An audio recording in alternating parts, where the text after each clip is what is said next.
जय हिंद साथियों, स्वागत है आपका राजवली केमिस्ट्री क्लासेस में। मेरे मित्र, आज हम बात करेंगे इलेक्ट्रोकेमिस्ट्री यानी कि यूनिट थर्ड का एक बड़ा ही इंपॉर्टेंट टॉपिक जिसका नाम है फेराडेज लॉ। मेरे बंधु, मेरे भाई, मेरे मित्र, मेरे सखा, हम पहले ही आपको पढ़ा चुके हैं फेराडेज फर्स्ट लॉ। आज हम बात करने जा रहे हैं फेराडे का विद्युत अपघटन का द्वितीय नियम, Faraday's second law of electrolysis. यानी कि फेराडे का जो होता है, फेराडे साहब का जो दूसरा का नियम है विद्युत अपघटन को लेकर के उन्होंने क्या कहा था, वह नियम के बारे में आज चर्चा करेंगे। अब बिना देर करते हुए हम बढ़ते हैं टॉपिक की ओर। तो पहले का डायलॉग सुन लेते हैं कि क्या डायलॉग मारा था सेकेंड नियम के बारे में। उन्होंने सेकेंड लॉ के बारे में कहा था कि देखिए, अगर विभिन्न प्रकार के विद्युत अपघट्य के विलयनों को, विद्युत अपघट्य के विभिन्न प्रकार के विलयनों को या विभिन्न प्रकार के विद्युत अपघटनी सेलों को श्रेणी क्रम में जोड़ा जाए और उसमें समान धारा प्रवाहित किया जाए तो उसके इलेक्ट्रोडों पर एकत्रित होने वाली पदार्थ की मात्रा उसके तुल्यांकी भार के समानुपाती होता है। उन्होंने सेकेंड लॉ में कहा था। अब फर्स्ट लॉ में उन्होंने क्या कहा था कि किसी भी विद्युत अपघट्य के विलयन में अगर आप आवेश प्रवाहित करते हैं, विद्युत धारा प्रवाहित करते हैं, तो उसके इलेक्ट्रोड पर एकत्रित या मुक्त पदार्थ की मात्रा विद्युत धारा या विद्युत आवेश के समानुपाती होता है। जितना दीजिएगा उतना जो होता है उस पर एकत्रित होगा। जैसे कि हम सेकेंड लॉ पर क्या कहेंगे, बात करेंगे। जैसे हम मान लेते हैं कि यहाँ पर हम लगा दिए क्या, इलेक्ट्रोड लगा दिए, यहाँ पर विलियन लगा दिए, एक विलियन। मान लेते हैं यह सोल्यूशन फर्स्ट है, इसमें इलेक्ट्रोड लगा है। यह सोल्यूशन आपका सेकेंड है, इसमें भी हम क्या लगा दिए हैं, इलेक्ट्रोड। Solution second.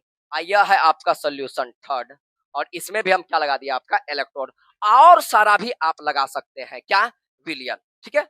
आने की कहता है कि बहुत सारा विभिन्न प्रकार का, जैसे यहाँ पर और विलियन भी जोड़ सकते हैं, या इसी को आप सेल कहते हैं।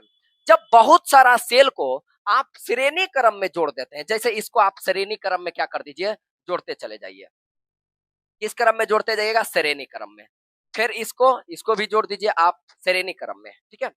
जब बहुत सारा सेलों को या बहुत सारा विद्युत अपघटनी विलयनों को या विद्युत अपघट्य के विलयनों को अगर आप समान धारा दीजिएगा तो इसके इलेक्ट्रोड पर, चाहे यह इलेक्ट्रोड हो चाहे यह इलेक्ट्रोड हो, इस इलेक्ट्रोड हो चाहे यह, चाहे यह, इस पर कुछ ना कुछ पदार्थ एकत्रित होगा, कुछ ना कुछ मात्रा में पदार्थ एकत्रित होगा। तो उन्होंने कहा था कि इस इलेक्ट्रोडों पर एकत्रित पदार्थ की मात्रा जो है ना, वो मात्रा होता है इसके तुल्यांकी भार के समानुपाती। चलिए, हम ना बहुत सारा विलयन नहीं लेकर के, 2 विलयन लेकर के हम चर्चा करते हैं और प्रूफ करते हैं, इसके नियम को जानने का कोशिश करते हैं, इसके नियम, और इस पर दंगल उड़ाएंगे न्यूमेरिकल्स का। ठीक है। तो पहले इसको हम देते हैं मीठा। ठीक है, मिटा देते हैं। लीजिए, हम दिए इसको मीठा मीठा मीठा। अब हम 2 विलियन लेते हैं। ठीक है। यहाँ पर हम विलियन लेते हैं और इसमें लगाते हैं इलेक्ट्रोड। जैसे भयानक जैसा लेंगे विलियन, फ्री में तो कड़ा से लेंगे। यहाँ पर हम लगा दिए electrode, this is called electrode. यहाँ पर भी है इलेक्ट्रोड, इलेक्ट्रोड लगा दिए। ठीक है, इलेक्ट्रोडम इलेक्ट्रोडम। इसमें हम भर दिए विलियन। इसमें विलियन क्या चीज का भर देते हैं, इसमें AgNO3 का विलियन। कैसन विलियन, AgNO3 का विलियन इसमें भर देते हैं। इस वाला बर्तन में भर दिए हम विलियन। कोई टेंशन नहीं, कोई टेंशन नहीं। एक और विलियन लेते हैं जिसमें लगाते हैं हम 2 भयानक इलेक्ट्रोड। यहाँ पर हमने लगा दिया 2 इलेक्ट्रोड, कोई दिक्कत नहीं।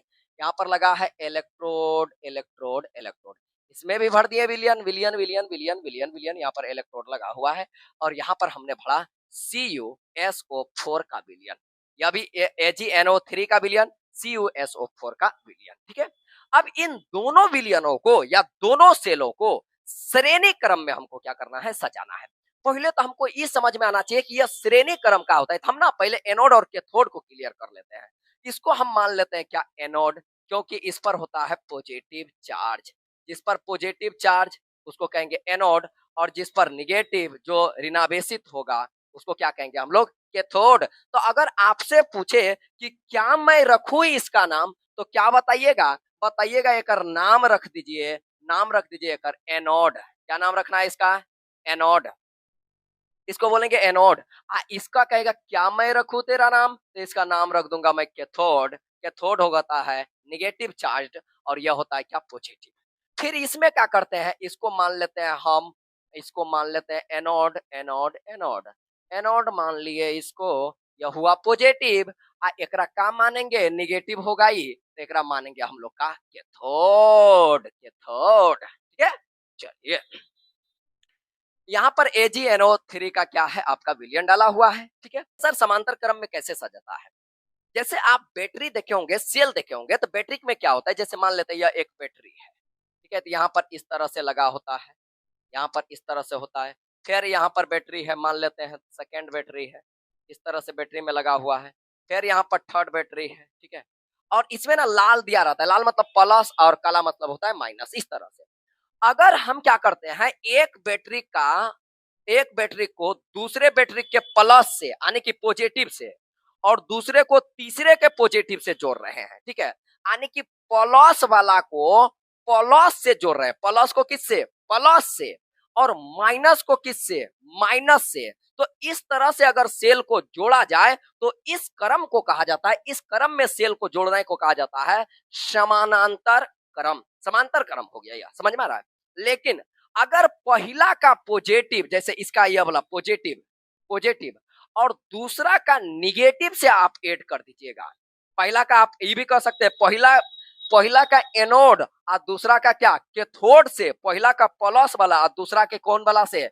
माइनस वाला से जोड़िएगा, तो ऐसा व्यवस्था को बोला जाता है श्रेणी क्रम। कैसा क्रम? कैसा क्रम? हर क्रम नहीं, श्रेणी क्रम। समझ में आ रहा है? कौन क्रम है? श्रेणी क्रम। यानी कि पहला का पॉजिटिव, जैसे अगर यह रहता है, इसको ना पॉजिटिव वाला को निगेटिव से, निगेटिव वाला को पॉजिटिव से, इस तरह से जोड़ते हैं। पॉजिटिव को हम बोल रहे हैं फिर से, पॉजिटिव को निगेटिव से और निगेटिव से पॉजिटिव को अगर आप जोड़ रहे हैं, मतलब आप श्रेणी क्रम में जोड़ रहे हैं। आप प्लस को प्लस से जोड़ रहे हैं और माइनस को माइनस से जोड़ रहे हैं, मतलब आप समानांतर क्रम में जोड़ रहे हैं, ठीक है। तो किस क्रम में है ये? प्लस को माइनस से जोड़े हैं, ई वाला को हम जोड़ देते हैं, जोड़ देते हैं, जोड़ देते हैं इसके साथ, ठीक है, जोड़ दिए, ठीक है। कोई टेंशन नहीं, कोई टेंशन नहीं। इसको हम देते हैं मीठा बंधुओं, बंधुओं, इसको हम देते हैं मीठा, मिटा दिए। इसका नाम रखे कैथोड, इसका नाम है एनोड, पॉजिटिव होता है, ठीक है।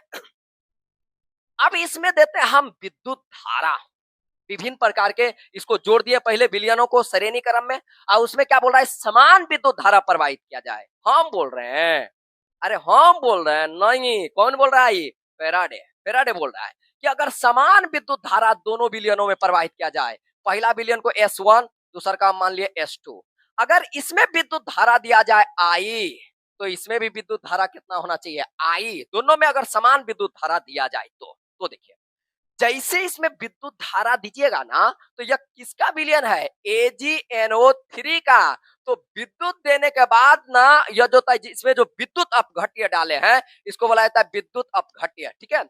यह क्या होगा? दो भागों में टूट जाएगा। एक हो जाएगा पॉजिटिव आयन और एक होता है निगेटिव आयन, यानी कि धन आयन और ऋण आयन में टूट जाएगा। कैसे टूटा? धारा देने के बाद। धारा देने के बाद यह किस में टूट जाएगा? टूट जाएगा Ag प्लस में। समझ में आ रहा है? और NO3 क्या चीज में? माइनस में। NO3 निगेटिव चार्ज में। ये पॉजिटिव वाला किधर जाना चाहता है जानते हैं? माइनस के तरफ, यानी कि कैथोड के तरफ। ये वाला किधर जाना चाहता है? एनोड के तरफ, यानी कि पॉजिटिव के तरफ। समझ में आ रहा है? एकरो में आप धारवा डाले हैं, जैसे एकरा में धारा दीजिएगा, करंट दीजिएगा, तो इहो बेचारा टूट जाएगा। Cu और SO4, Cu टूटेगा डबल पॉजिटिव में, आई टूटेगा डबल निगेटिव, यानी कि हो जाएगा कॉपर का positive ion, Cu positive positive, SO4 negative negative. यहाँ पर ई आ जाएगा इधर, ई जाना चाहेगा इधर, किधर? कैथोड की तरफ। समझ में आ रहा है? ई जानते हैं, ये जैसे टूटेगा तो टूट के मुंह नहीं देखेगा, ये अपन कार्यक्रम चालू कर देता है। कैसन कार्यक्रम चालू करता है। यहाँ विद्युत दिए थे ना, तो इसको बोला जाता है दोस्त विद्युत अपघटन। आप समझ लीजिए कि विद्युत अपघटन क्या होता है। समझिए, अपघटन का मतलब होता है टूट जाना, वियोजित हो जाना, अपघटन हो जाना, सब एक के बतवा होता है। अपघटन का मतलब क्या हो जाना, टूट जाना। तो जैसे इसको जैसे विद्युत धारा दिए तो यह दो भाग में टूटा ना, एजी पॉजिटिव, NO3 निगेटिव आयन में क्या हो गया, यह टूट गया। समझ में आ रहा है? जैसे सर, जैसे ऐसे समझिए, अगर किसी को आप एक फाइड मारे और ओकर मुंहे टूट गया, इसका मतलब उसका मुंह का अपघटन हो गया। अपघटन का मतलब टूटना होता है ना। तो अगर उसका मुंह का अपघटन आप फाइड से किए हैं, तो इसका मतलब यहाँ जो क्रिया हुआ है ना, उसको आप बोलिएगा फाइड अपघटन। अगर उसका मुंह आप हथौड़ी से मार के तोड़े हैं, तो तोड़े हैं ना, हथौड़ी से तोड़ने के चलते हथौड़ी अपघटन। अगर उसको आप लाठी से तोड़े हैं तो लाठी अपघटन। अगर आप उसको उष्मा दे के तोड़े हैं तो आप किए हैं उष्मा अपघटन। उष्मा दिया और वो टूट गया। यहाँ पर कथी देने से टूटा है, विद्युत। विद्युत जैसे दिए यानी कि धारा जैसे दिए तो वैसे ही ना टूट गया। इसीलिए इसको हम लोग क्या कहेंगे, विद्युत अपघटन। जो विद्युत दोने से टूटे, विद्युत अपघटन, उष्मा देने से टूटे, उष्मा अपघटन कहलाएगा। तो क्या दिए हैं, विद्युत, तो विद्युत अपघटन। यहाँ पर भी क्या विद्युत अपघटन का क्रिया हुआ है। जैसे विद्युत अपघटन का क्रिया हुआ मेरे बंधु, तो ये टूटा पॉजिटिव आयन में, ये निगेटिव आयन में। पॉजिटिव आयन किधर जाना चाहता है, यह जाना चाहता है कैथोड की तरफ। आइए किधर जाना चाहता है, एनोड की तरफ। समझ में आ रहा है? और यहाँ पर जाकर के यह क्या करता है सर, देखिए, जैसे जहां पर ऑक्सीकरण होता है उसको बोलते हैं हम एनोड, जहां पर अपचयन होता है उसको बोलते हैं कैथोड। पढ़ा चुके हैं हम बात। अतः अपचयन केकरा कहता है, इलेक्ट्रॉन को ग्रहण करने की प्रक्रिया। इलेक्ट्रॉन को ग्रहण करना क्या कहलाता है, अपचयन। और इलेक्ट्रॉन को त्यागना क्या कहलाता है, ऑक्सीकरण। तो यहाँ पर ई जाएगा, एजी कहाँ जाएगा, कैथोड पर। केकरा पासे, कैथोड पर। आ कैथोडवा पर जाके आ एजी क्या करेगा, एजी पर एगो पॉजिटिव है, इसका मतलब यह एगो इलेक्ट्रॉन क्या किया हुआ, त्यागा हुआ होगा। और जैसे एक इलेक्ट्रॉन त्यागा था, तो यहाँ पर एक इलेक्ट्रॉन ग्रहण, वो एक्चुअल में एक मोल इलेक्ट्रॉन होता है, लेकिन हम अभी समझाने के लिए एक बोल रहे हैं। जैसे यह ग्रहण करेगा तो एजी हो जाएगा, एजी धातु बना देगा। अब ई हो जाएगा सॉलिड फॉर्म में। आई पहले जिस पर आयन चढ़ जाए ना, वह एक्वस फॉर्म में हो जाता है। अगर किसी भी धातु पर आयन हो तो वह एक्वस फॉर्म में, अगर आयन नहीं हो तो सॉलिड फॉर्म में। ठीक है, ये कहाँ ऐसा घटना हो रहा है कि थोड़वा पर जाके यहाँ पर इलेक्ट्रॉन का कमी नहीं होता है, इलेक्ट्रॉन ग्रहण करके आई यहाँ बना देगा क्या, यहाँ पर बना देगा आपका सिल्वर। और सिल्वर इस इलेक्ट्रोड पर आकर के जमने लगेगा, सटने लगेगा। समझ में आ रहा है? बिल्कुल वही क्रिया यहाँ पर भी होगा। जैसे हम जानते हैं कॉपर पॉजिटिव में टूटा है, पॉजिटिव आयन में, तो इस पर क्या है, प्लस है। यह क्या करेगा, 2 मोल इलेक्ट्रॉन, कैथोड पर क्या मिल रहा है, इलेक्ट्रॉन मिल रहा है। यह यहां से जाएगा, इलेक्ट्रॉन ग्रहण करेगा। इलेक्ट्रॉन ग्रहण करने का मतलब क्या होता है, अपचयन क्रिया करेगा। जैसे अपचयन करेगा तो यह 2 गो इलेक्ट्रॉन ग्रहण करके, पहले यह किस फॉर्म में था, एक्वस, अब बना देगा क्या, कॉपर धातु। और इस पर आकर के यह चिपकेगा, इस पर आकर के क्या होगा, चिपकेगा। तो बताइए इस इलेक्ट्रोड पर कुछ ना कुछ मात्रा में पदार्थ एकत्रित हुआ है कि नहीं, कैथोड पर हुआ होगा। यहाँ पर भी कुछ ना कुछ एकत्रित हो रहा है कि नहीं, हुआ। तो जितनी मात्रा में, यानी कि कितना मात्रा में यह अपघटित होगा, तो इसी के बारे में संबंध बताया कि यहाँ पर यह किसके समानुपाती होता है, यह होता है इसके इसके इसके तुल्यांकी भार के समानुपाती। समझ में आ रहा है सर? ठीक है, अब पहले यहाँ पर ये समझिए, आखिर यह इधर क्यों आएगा, क्योंकि इस पर होता है निगेटिव चार्ज। समझ में आ रहा है? और जानते हैं यहाँ पर भी ना वैसा ही खेला होता है जैसे हम लोग का फिल्म में हुआ करता है। जैसे फिल्म में हम लोग देखते हैं क्या होता है कि एगो हम फिल्म देखे थे, नाम तो फिल्म का भूल गए हैं, लेकिन उसमें ना एक गाना था, ठीक है, और वो नागिन वाला शायद फिल्म था। तो उसमें से एक उधर से ना हीरो गाना गैले आता है, ठीक है, आ लगता है उहे फिल्म ना ये इलेक्ट्रोडबो देख लिया है।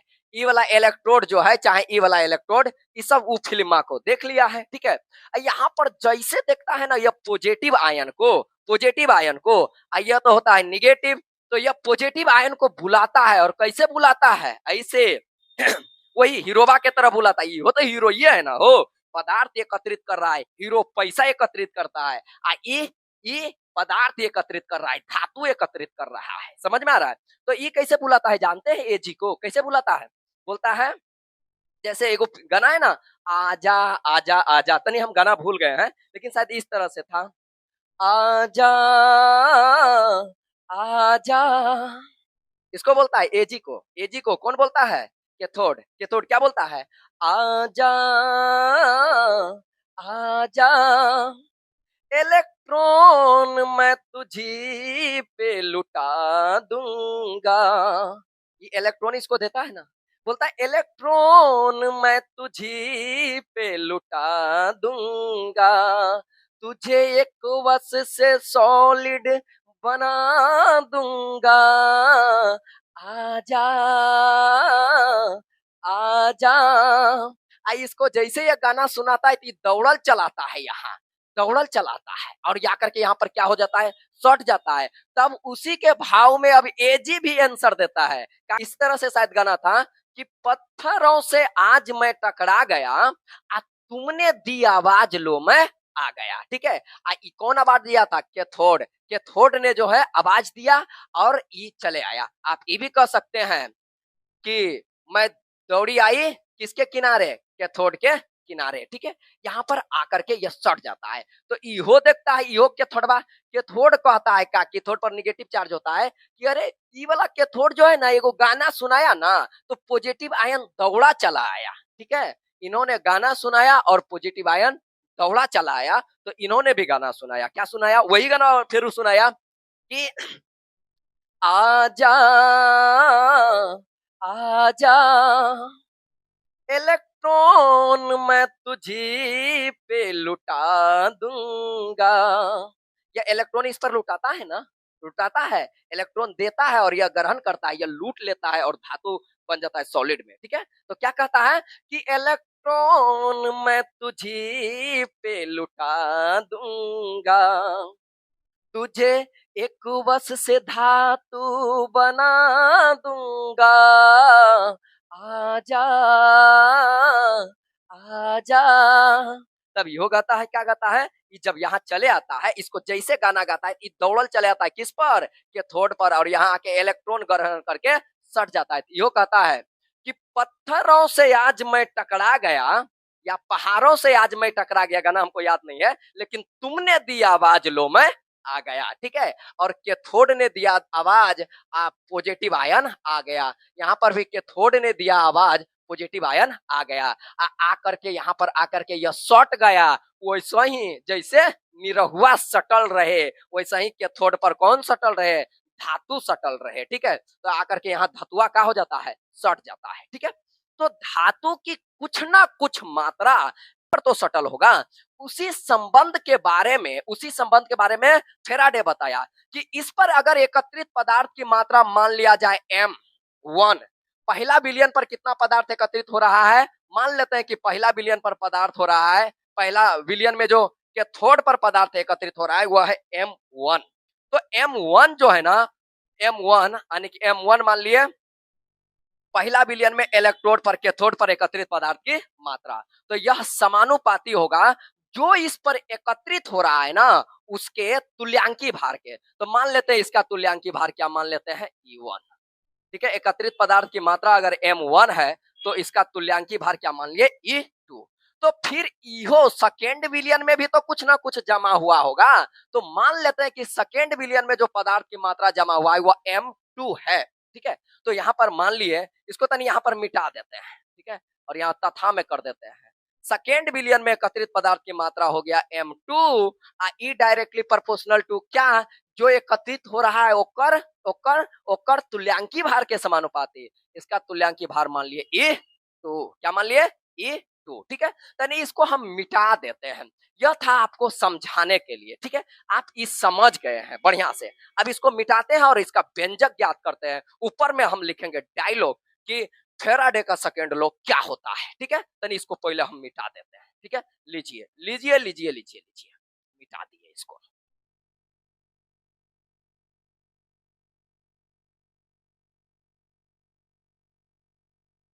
चलिए, तो हम क्या मान लेते हैं कि पहला विलयन में इलेक्ट्रोड पर एकत्रित या मुक्त पदार्थ की मात्रा क्या मान लेते हैं 1, थोड़ा ही गिर गया है M1, ठीक है। तो यहां पर हम लिखते हैं यदि इनको नहीं चल रहा है,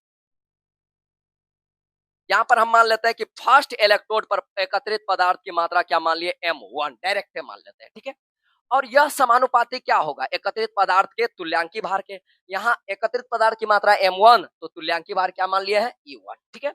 ठीक उसी तरह से दूसरका विलयन में भी तो इलेक्ट्रोड पर कुछ ना कुछ पदार्थ एकत्रित हुआ होगा, तो उस पर एकत्रित या मुक्त पदार्थ की मात्रा मान लिए M2 और यह डायरेक्टली प्रोपोर्शनल टू क्या होगा A2। समझ में आ रहा है, कोई दिक्कत नहीं। तेसरका होगा तो M3, इधर क्या हो जाएगा E3। चौथा होगा M4, समझ रहे हैं आप, ठीक है। चलिए इसको समानुपाती को खत्म करने के लिए ना एक कांस्टेंट का हम प्रयोग करेंगे M1 बराबर, और इस कांस्टेंट का नाम रखेंगे K और इधर हो जाएगा E। K कांस्टेंट लगने से समानुपाती का क्या हो जाएगा द इंड हो जाएगा। फिर यहाँ पर हो जाएगा M2 बराबर, एक कांस्टेंट लगाएंगे K और यहाँ पर हो जाएगा आपका E2। समानुपाती हटाना है तो आपको कांस्टेंट लगाना ही पड़ेगा। इसका हम इक्वेशन को बोलते हैं 1 और इस इक्वेशन का नाम दिए 2, कोई दिक्कत नहीं। अब हम क्या करते हैं समीकरण फर्स्ट को यहाँ पर लिख देते हैं, समीकरण फर्स्ट को समीकरण सेकेंड से डिवाइड करने पर दोनों को भाग दिया जाएगा। अगर भाग दिया जाए ना तो क्या होता है ओकर भाग ओकरे से हो जाता है, M का भाग M से ही देना है, तो M1 का भाग किससे हो जाएगा M2 से, ठीक है। अब फिर क्या होता है, फिर होता है ई वाला का ई का भाग किससे ई से, यहाँ लिख देंगे E1 और इधर लिख देंगे E2। सर के कहाँ चल गया, के गए, कट गए, ठीक है।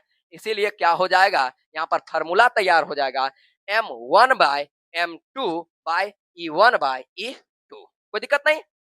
चलिए आगे बढ़ते हैं, इसका हम उपयोग करेंगे आगे चल करके न्यूमेरिकल्स बनाने में, ठीक है। फिर आगे हम बात करेंगे तो हम चूंकि हम पढ़े हैं कि M बराबर होता है Z इंटू आई टी, पढ़े हैं कहां से, from first law of Faraday, from first law सिर्फ लिख देते हैं, ठीक है, फर्स्ट लॉ से, ठीक है। M बराबर क्या पढ़े हैं Z इंटू आई टी। याद कीजिए यहाँ पर हम जो विलियन बनाते थे तो जितना धारा इसमें आता था उतने धारा इसमें ना, दोनों में धारा का मात्रा क्या होता था समान। तो अगर अगर हम M1 करेंगे यहाँ M1 और इधर कर देंगे M2 तो समझिए Z तो चेंज हो सकता है लेकिन I का मान दोनों विलियन के लिए आपस में क्या होगा समान।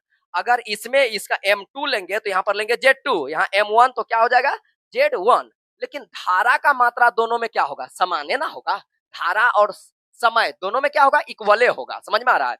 तो इसको थोड़ा हम चेंज करते हैं, क्या पढ़ते हैं हम लोग, चूंकि हम पढ़े हैं कि M बराबर होता है, M बराबर क्या होता है, M बराबर होता है Z into I into T, यही पढ़े हैं, खूब बढ़िया, ठीक है। आगे बात करते हैं, अब इसी का मानना हम इसमें रखते हैं M बराबर, अगर यहाँ M है तो यहाँ पर क्या लिखते हैं, इसीलिए हम यहाँ पर लिख देते हैं, इसीलिए M है तो यहाँ लिखे Z, यहाँ है M1 तो यहाँ हो जाएगा क्या Z1, तो हो जाएगा M के जगह पर M1 के जगह पर Z1 into I into T, into लिख देते हैं, ठीक है।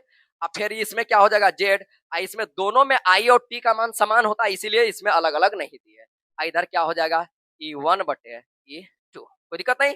अब बताइए ई आई इकट्ठीस हो जाएगा तो क्या निकल जाएगा Z1 बटे Z2 बराबर क्या हो जाएगा E1 बटे E2। बताइए कोनो टेंशन हो, कोई टेंशन नहीं। तो यही से हम क्या एगो और नियम एक चीज और तैयार कर सकते हैं, क्या तैयार कर सकते हैं मेरे बंधु, देखिएगा तो आप लिख सकते हैं M1 बटे M2, M1 बटे क्या लिख सकते हैं M2, तनी M बड़ा कर देते हैं, M1 बटे M2 बराबर क्या होता है E1 बटे E2, बराबर लिखेंगे E1 बटे E2। E1 और M1 अगर आपस में बराबर है तो इसी के बराबर कौन है Z1 बटे Z2 है ना, तो तीनों आपस में क्या हो जाएगा Z1 बटे Z2 आपस में बराबर हो जाएगा। बताइए यहाँ तक किसी को कोई परेशानी नहीं। यहाँ से हमको क्या सीख मिलता है, इस कहानी से हमें क्या सीख यह मिले कि अगर यह दोनों समानुपाती है तो इसका मतलब यह दोनों भी आपस में क्या होगा समानुपाती होगा। इसीलिए हम यहाँ से लिख सकते हैं क्या, लिख सकते हैं कि ई समानुपाती हो जाएगा